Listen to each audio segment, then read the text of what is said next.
करायचा आहे तो इतिहास फक्त निर्माण याकरता करायचा आहे की आपल्याला आदरणीय पांडुरंगरावजी पवार साहेबांनी जी कामं दिली. मी देवस्थान ट्रस्ट मध्ये काम करतोय. आदरणीय अजितदादा पवार साहेबांच्या माध्यमातून अनेक विकास कामं पवार साहेबांनी आपल्याला दिलेली आहेत.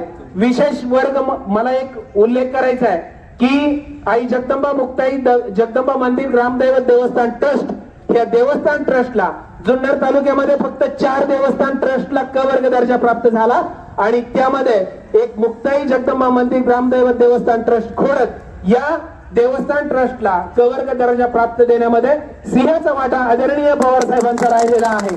आणि दुसरं एक मला आव्हान करायचंय सरपंच साहेब, आपण देवस्थान मध्ये काम करतोय.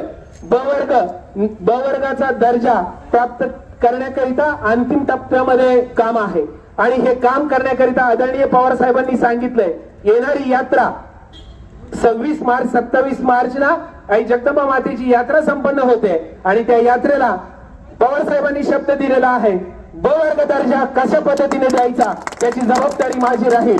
आणि या यात्रेपर्यंत ब वर्ग दर्जा जर प्राप्त झाला तर तालुक्यात नव्हे तर उत्तर पुणे जिल्ह्यामध्ये एकमेव देवस्थान ट्रस्ट असेल. वर्षापूर्वी क वर्ग दर्जा आणि वर्षानंतर ब वर्ग दर्जा प्राप्त झालेलं एकमेव देवस्थान ट्रस्ट हे खोडतचं असेल. म्हणून माझी सर्व मतदार बंधू भगिनींना विनंती आहे आपल्याला कामाचाच माणूस निवडून द्यायचा आहे. आणि म्हणून आदरणीय पांडुरंगरावजी पवार साहेब यांच्या सुनबाई सन्माननीय कविताताई संदीपान पवार यांचं बॅलेट पेपर वरती 3 क्रमांकाचं बटन आहे आणि चिन्ह आहे रिक्षा. आपण सर्वांनी रिक्षा पुढील बटन दाबावं आणि प्रचंड बहुमताधिक्यानं आदरणीय कविताताई पवार यांना विजयी करावं.